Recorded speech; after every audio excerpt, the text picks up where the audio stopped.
नमस्कार। आज हम पढ़ते हैं नेशनल इनकम के बारे में कि नेशनल इनकम क्या होता है। एनसीईआरटी माइक्रो इकोनॉमिक्स का ये सेकंड चैप्टर है और आज इसके बारे में हम कुछ चीज़ें आपके साथ डिस्कस करेंगे। लगभग 2 से 3 सेशन में ये नेशनल इनकम का जो चैप्टर है वो कंप्लीट होगा। तो चलिए स्टार्ट करते हैं। सबसे पहले यहाँ पे आपको बताने के पहले मैं एक चीज़ बताना चाहूँगा, अगर आपने माइक्रो इकोनॉमिक्स अब तक नहीं पढ़ा है तो चैनल पर वीडियोज़ मिल जाएंगी, पूरी प्लेलिस्ट मिल जाएगी। उसके साथ ही साथ आपको मैराथन क्लास भी मिल जाएगी जहाँ पे एक बार में ही आप पूरी वीडियो देख सकते हैं, पूरा सेशन कंप्लीट कर सकते हैं। चलिए शुरू करते हैं। तो नेशनल इनकम को हिंदी में राष्ट्रीय आय के नाम से भी जाना जाता है, यानी एक राष्ट्र की कितनी इनकम है, कितनी आय है, वो राष्ट्रीय आय कहलाती है। आगे इसके बारे में बहुत डिटेल में समझेंगे तो स्टेप बाय स्टेप आपको समझ में आएगा। सबसे पहले बहुत बेसिक तौर पर मैं आपको चीज़ें बताने का प्रयास करता हूँ। अगर आपके पास जो भी सामान आता है उसको हम तक आने के लिए पहले एक प्रोसेस से गुजरना पड़ता है। सपोज करिए कि आपको एक शर्ट चाहिए, तो एक शर्ट बस यूं ही आपको नहीं मिल जाता है, ये पूरे के पूरे एक प्रोसेस से गुजरता है। इसके लिए कुछ रॉ मटेरियल होता है, जैसे कॉटन हो गया, इसका रॉ मटेरियल होगा जो कि इनपुट के नाम से जाना जाता है। इसके बाद ये रॉ मटेरियल प्रोसेस किया जाएगा, मशीन के द्वारा बनाया जाएगा या फिर लोगों के द्वारा इसे बनाया जाएगा। प्रोसेस करने के बाद फिर फाइनली आपको शर्ट के रूप में ये मिलेगा। तो आपका फाइनल आउटपुट जो होगा वो आपका शर्ट होगा। लेकिन शर्ट मिलने से पहले यह एक प्रोसेस से गुजरा है, ठीक है। तो इस तरीके से आपको किसी वस्तु को प्राप्त करना सुलभ होता, आपको कोई वस्तु प्राप्त हो पाती है इस तरीके से। अब यहां पे जब भी आप इनपुट का यूज करते हैं तो उसे रॉ मटेरियल के नाम से जाना जाता है, यानी कच्चा माल के रूप में जाना जाता है। शुरुआत में उसका काम यही होता है कि वह किसी वस्तु को एक फाइनल स्टेज तक पहुंचाने में मदद करता है। अब जब आउटपुट तक आप पहुंचोगे तो आउटपुट भी 2 टाइप पे बढ़ जाएगा। एक तो ऐसा हो सकता है कि जो आउटपुट आया वो फाइनल आउटपुट हो और अब वो कंज्यूम किया जा सकता है, एक हाउस होल्ड के द्वारा कंज्यूम किया जा सकता है। जैसे मान लीजिए शर्ट हो गया, अब हो सकता है कि जैसे शर्ट फाइनल बने, आप उसे जाके परचेज कर लो और आप उसे पहन सकते हो, कोई दिक्कत नहीं है, ये फाइनल कंजम्पशन हो गया। लेकिन जो आउटपुट बन रहा है वह एक और स्टेज में जा सकता है जो कि कैपिटल गुड के नाम से जाना जाता है।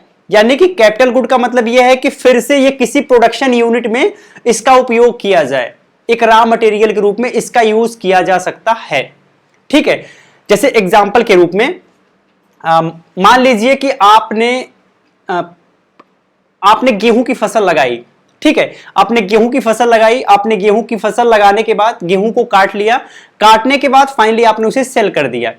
तो 2 केस हो सकता है। एक केस तो ये हो सकता है कि जब आपने जिसको सेल किया वो खुद उसे कंज्यूम कर ले।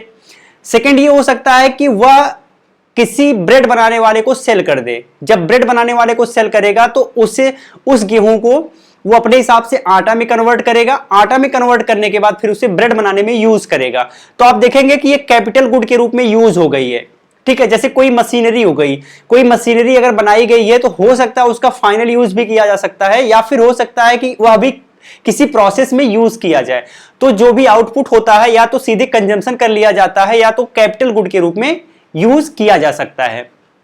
अब यहां पे एक शब्द आपको कभी कभी सुनने में मिलेगा, कंज्यूमर ड्यूरेबल। क्या होता है कंज्यूमर ड्यूरेबल? का मतलब ये होता है कि कोई एक ऐसी वस्तु जिसे आप काफी समय तक यूज कर सकते हो, काफी समय तक यूज कर 2 साल 4 साल 5 साल 10 साल तक उसकी लाइफ है, उतने समय तक आप यूज कर सकते हो। लेकिन इन 10 वर्षों में उसमें कुछ न कुछ उसमें ह्रास होगा, कुछ न कुछ डेप्रिसिएट होगी।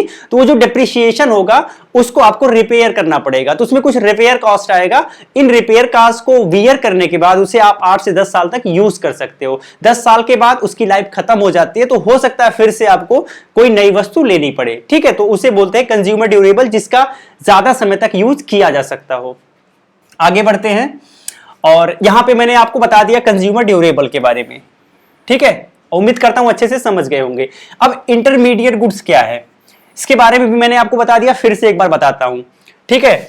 अब ब्रेड बनाना है तो आप क्या हुआ कि यहां से आटा खरीदा गया। अब आटा खरीदा गया, मान लीजिए अगर हम आटा खरीदते हैं तो हम आटा खरीदने के बाद रोटी बना के कंज्यूम कर लेते हैं, तो आटा हमारे लिए एक प्रकार से फाइनल गुड्स हो गया, ठीक है। लेकिन ब्रेड बनाने के केस में आटा फाइनल गुड नहीं है, ये क्या है, आपका इंटरमीडिएट गुड है, क्योंकि आटा को यूज किया जाएगा ब्रेड को और ब्रेड बनाने के लिए, और जो ब्रेड बनेगा ये आपका फाइनल गुड होगा। तो फाइनल गुड तक पहुंचने के लिए जिस गुड का यूज किया जा रहा है ये इंटरमीडिएट गुड हो गया, ठीक है। तो इंटरमीडिएट गुड, कभी भी नेशनल इनकम कैलकुलेट करते समय इंटरमीडिएट गुड्स को ऐड नहीं किया जाता है। अगर इनको भी आप ऐड कर देंगे तो डबल काउंटिंग हो जाएगी। तो पूरा प्रयास किया जाता है कि जो भी इंटरमीडिएट गुड है उनसे बचा जाए, उनको ऐड करने से बचा जाए, उनको घटा दिया जाए। एक चीज मैं यहां पे और बताना चाहूंगा कि जैसे क्या है कि इंटरमीडिएट गुड के बारे में आपने समझ लिया, चलिए उसको आगे देखते हैं। एक होता है स्टॉक कॉन्सेप्ट, एक होता है फ्लो कॉन्सेप्ट। अब स्टॉक कॉन्सेप्ट क्या होता है और फ्लो कॉन्सेप्ट क्या होता है ये भी समझना जरूरी है। अगर स्टॉक कॉन्सेप्ट का मतलब है एक पॉइंट ऑफ टाइम पे, पॉइंट ऑफ टाइम पे जिसे मेजर किया जा सके, और फ्लो कॉन्सेप्ट का मतलब है जिसे एक पीरियड ऑफ टाइम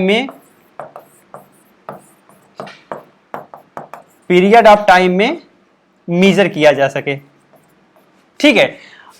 अब पॉइंट ऑफ टाइम का क्या मतलब हो गया आपको यह समझना है। जैसे अगर आप कोई मुझसे पूछे कि आप बताइए आपकी नेटवर्थ कितनी है, तो मैं बता सकता हूं कि मेरी टोटल नेटवर्थ कितनी है। जैसे मान लीजिए मैं टोटल बता दिया कि भाई मेरी टोटल नेटवर्थ 10,000 रुपए है, ठीक है।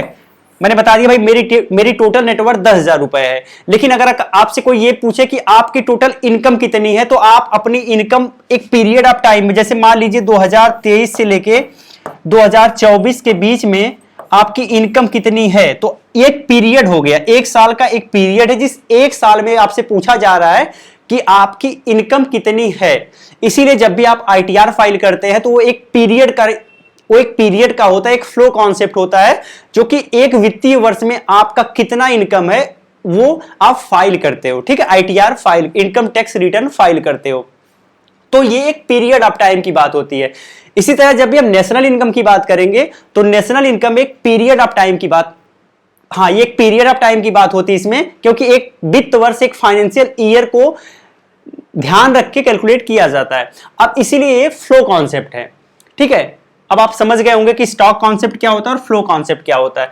अब हम समझते हैं इन्वेस्टमेंट के बारे में।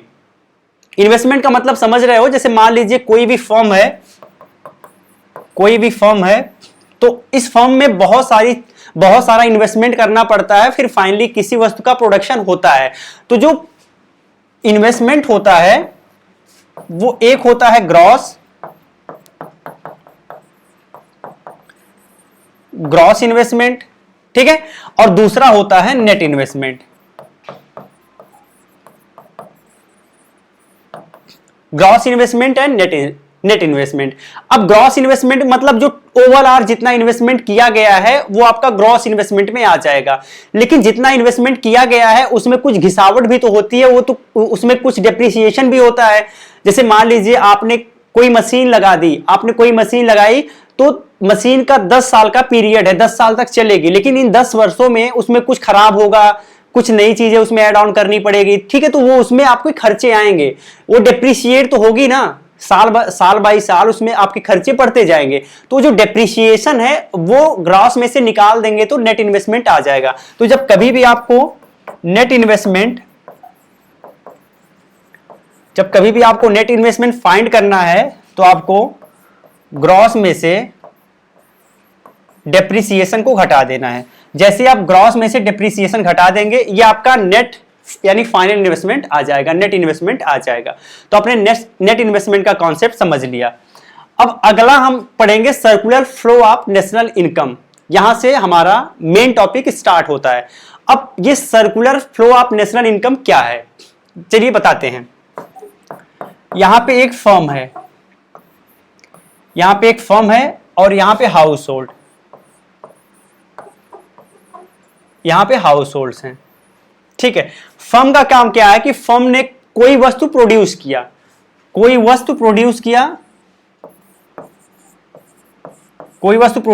इसका कंजम्पशन कौन करेगा, हाउस होल्ड करेंगे। अब जब कंजम्पशन करेंगे तो हाउस होल्ड फर्म को क्या प्रोवाइड करेंगे, पैसा, ठीक है। तो यहां पे प्राइस, जो वस्तु ये प्रोड्यूस किया उसको ये लोग कंज्यूम करेंगे हाउस होल्ड, और जितने की प्राइस वो वस्तु होगी उतना प्राइस इनको पे करेंगे, यानी फर्म के पास उतना पैसा जाएगा। बदले में यहां पे आपको एक चीज और ध्यान रखना है कि जब फर्म प्रोडक्शन करेगी तो इसे तो लोगों की भी नीड होगी ना, यानी इसे लेबर्स भी चाहिए। लेबर्स कौन सप्लाई करेगा? लेबर सप्लाई करेगा हाउस होल्ड। लेबर सप्लाई कौन करेगा? House hold. बदले में फर्म्स हाउस होल्ड को क्या देगी? बदले में इन्हें करेगी वेज पे। ठीक है, फर्म हाउस होल्ड को वेज पे करेगी और बदले में हाउस होल्ड फर्म को लेबर सप्लाई करेगा। तो ये आपका जो हो गया concept circular flow of national income कहा जाता है। अभी यहां पे आप देख रहेंगे कि सिर्फ फर्म है और हाउस होल्ड है, लेकिन आगे देखेंगे तो ये और बढ़ता जाएगा। धीरे धीरे इसमें गवर्नमेंट की इन्वॉल्वमेंट हो जाती है। उसके बाद यहाँ पे एक्सपोर्ट इंपोर्ट भी, फिर एक्सपोर्ट और इंपोर्ट भी इसमें आ जाता है, यानी कि किसी वस्तु को बनाने के बाद आप विदेशों में भी भेजते हो और जो वस्तु आपके पास नहीं है उसे आप विदेशों से मंगा लेते हो, तो एक्सपोर्ट इंपोर्ट भी इसमें शामिल हो जाता है। तो ये 4 लेवल का हो जाता है। ठीक है, अगर आपके बुक में आगे आपको पढ़ाने की जरूरत होगी तो मैं आपको उसको भी बता दूंगा। अदरवाइज अब तक आपको इतना ही समझना है। आज के लिए इतना ही। आगे का जो कॉन्सेप्ट है वो हम अगले सेशन में कवर करेंगे। जय हिंद।